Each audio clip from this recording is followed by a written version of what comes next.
आज आपण अन्नपूर्णा मातेविषयी जाणून घेणार आहोत। प्रत्येकाच्या घरात अन्नपूर्णा मातेची मूर्ती असलीच पाहिजे।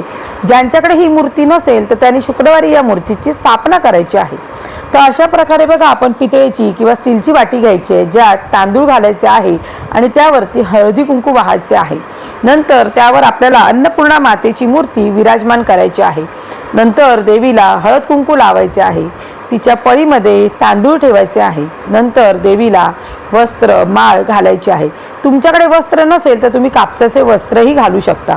अन्नपूर्णा देवीची मूर्ती ही मुली सासरी येताना त्यांची आई त्यांना देत होती। आता माझ्या वेळी तर माझ्या आईने दिली नव्हती, कारण आमच्याकडे अशी पद्धत नव्हती। तर तुम्ही स्वतःही आणून अशी मूर्ती स्थापन करू शकता। अन्नपूर्णा देवीची मूर्ती ही नेहमी भगवान शंकराच्या पिंडीच्या आसपासच ठेवायची, कारण अन्नपूर्णा देवीमध्ये माता पार्वतीचा वास असतो। ज्या घरात देवीचे स्थान असते आणि तिची नित्य उपासना केली जाते त्या घरात अन्नधान्याची कमतरता कधीही भासत